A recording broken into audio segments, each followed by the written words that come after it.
गुरुवार को इस उपाय से भगवान विष्णु होंगे प्रसन्न, पाएंगे संपत्ति और धन। मई में इस दिन रखा जाएगा वट सावित्री व्रत। पति की दीर्घ आयु एवं निरोगता, अखंड सौभाग्य का पर्व माने जाने वाला वट सावित्री व्रत इस बार मई में मनाया जाएगा।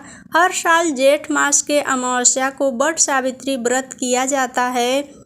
मान्यता है कि जो अखंड सौभाग्य का पर्व माने जाने वाला वट सावित्री व्रत इस बार मई में मनाया जाएगा। हर साल जेठ मास के अमावस्या को वट सावित्री व्रत किया जाता है। मान्यता के अनुसार जो सुहागिन महिलाएं इस व्रत को विधि विधान से करती हैं, उन्हें अखंड सौभाग्यवती होने का वरदान प्राप्त होता है। महिलाएं वट सावित्री पूजा के दिन व्रत रखकर वट वृक्ष की पूजा करती हैं। वट सावित्री की पूजा से सदा सुहागन रहने का आशीर्वाद मिलता है। धार्मिक मान्यताओं के अनुसार प्रत्येक सुहागिन महिलाओं को यह व्रत अवश्य करना चाहिए। सबसे पहले वट सावित्री का व्रत राजा अश्वपति की पुत्री सावित्री ने अपने पति सत्यवान के लिए किया था। तभी से वट सावित्री व्रत महिलाएं अपने पति की मंगल कामना के लिए रखती हैं। वट सावित्री व्रत की ढेर इस साल 26 मई को अमावस्या तिथि का आरंभ दोपहर में 12:12 पर होगा और 27 तारीख को सुबह में 8:32 पर अमावस्या तिथि समाप्त होगी। शास्त्रीय विधान के अनुसार अमावस्या तिथि दोपहर के समय होने पर वट सावित्री व्रत किया जाता है, इसलिए यह व्रत 26 मई को किया जाएगा। पूजा विधि। सबसे पहले पूजा के दिन टोकरी में रेत भरकर ब्रह्मा की मूर्ति स्थापित करें तथा वाम पार्श्व में सावित्री की मूर्ति स्थापित करनी चाहिए।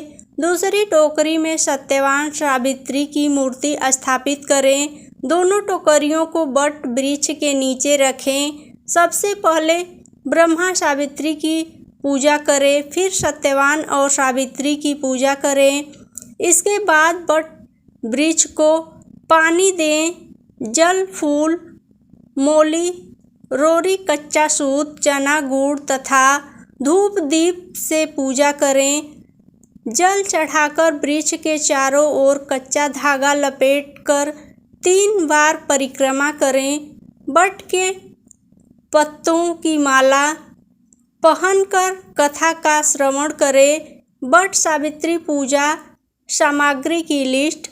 सावित्री सत्यवान की मूर्तियाँ, बांस का पंखा, लाल कलावा, धूप दीप, घी, फल, पुष्प, रोरी, सुहाग का सामान, चूड़ियाँ, बरगद का फल, जल से भरा कलश, यही सब सामग्री हैं। गुरुवार को इस उपाय से भगवान विष्णु होंगे प्रसन्न, पाएंगे संपत्ति और धन।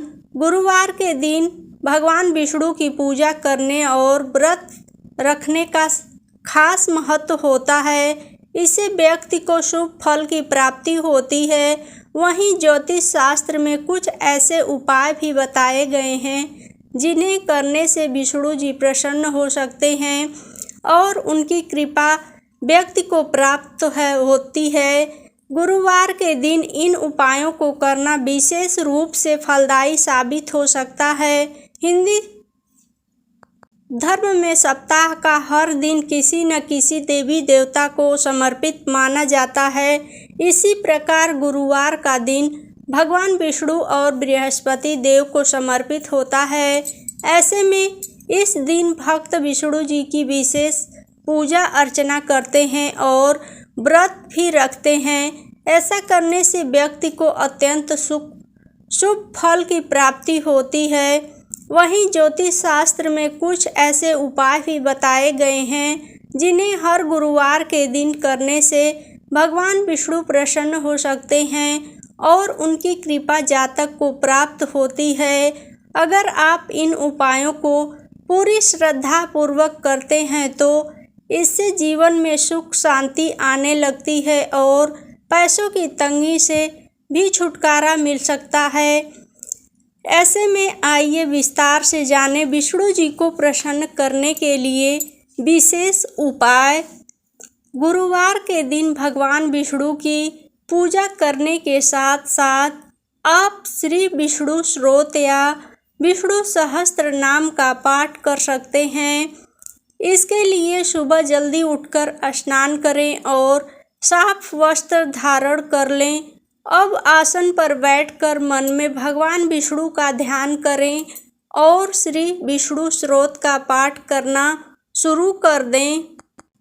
इसका पाठ करते समय आपके शब्द एकदम साफ होने चाहिए और मन शांत होना रखें।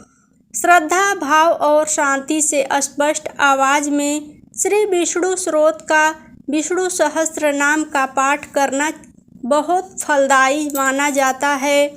ऐसा करने से भगवान विष्णु प्रसन्न होते हैं और उनकी विशेष कृपा जातक पर बनी रहती है। ऐसी मान्यता है कि गुरुवार के दिन गोपी चंदन लगाना बहुत शुभ होता है। साथ ही इस दिन किसी जरूरतमंद व्यक्ति को फल दान जरूर करने चाहिए। ऐसा करने से विष्णु जी प्रसन्न होते हैं और साथ ही माता लक्ष्मी की कृपा भी व्यक्ति पर प्राप्त होती है। माना जाता है कि हर गुरुवार के दिन नियमित रूप से गोपी चंदन लगाने से व्यक्ति के जीवन में सुख समृद्धि बनी रहती है और जीवन में सकारात्मक बदलाव आते हैं। साथ ही इन दिन किसी जरूरतमंद व्यक्ति को फल दान करने से भगवान विष्णु का विशेष आशीर्वाद प्राप्त होता है। कुंडली में बृहस्पति ग्रह मजबूत हो सकता है। माना जाता है कि फल का दान करने से जीवन में सौभाग्य आता है। गीता के 11वें अध्याय का करें पाठ।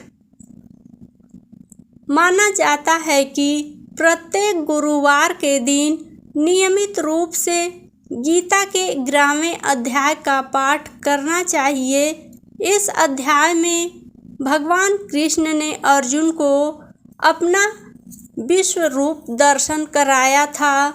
इस रूप में भगवान संपूर्ण ब्रह्मांड के दर्शन एक पल में करा देते हैं।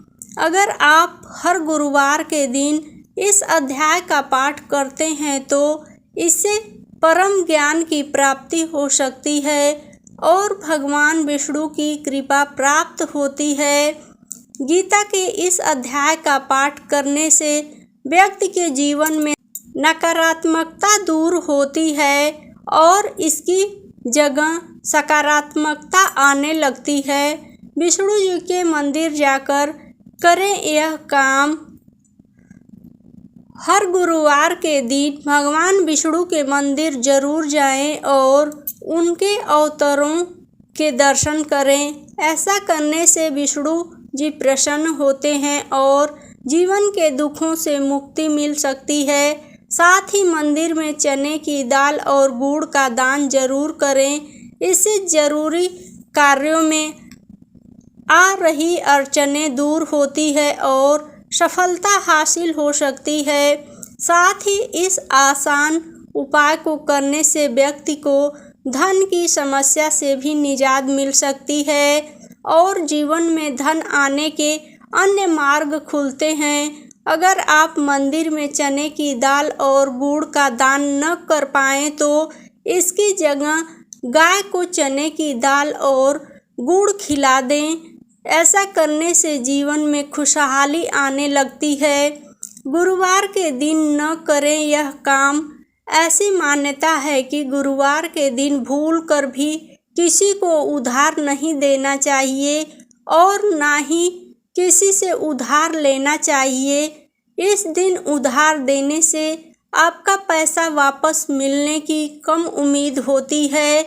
वहीं अगर आप उधार लेते हैं तो यह कर्ज उतरना मुश्किल हो सकता है। साथ ही इस दिन भगवान विष्णु और धन की देवी माता लक्ष्मी की पूजा की जाती है।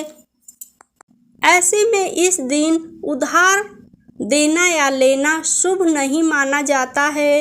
हालांकि गुरुवार को आप किसी ज़रूरतमंद व्यक्ति को दवाइयों का दान कर सकते हैं। ऐसा करने से जीवन में शुभता आती है। प्लीज़ वीडियो थोड़ी सी भी पसंद आई हो तो लाइक, शेयर और चैनल पे पहली बार हो तो चैनल को सब्सक्राइब ज़रूर करें। अपना कोई भी राय या विचार हो तो कमेंट बॉक्स में ज़रूर दें। वीडियो देखने के लिए आपका बहुत बहुत धन्यवाद।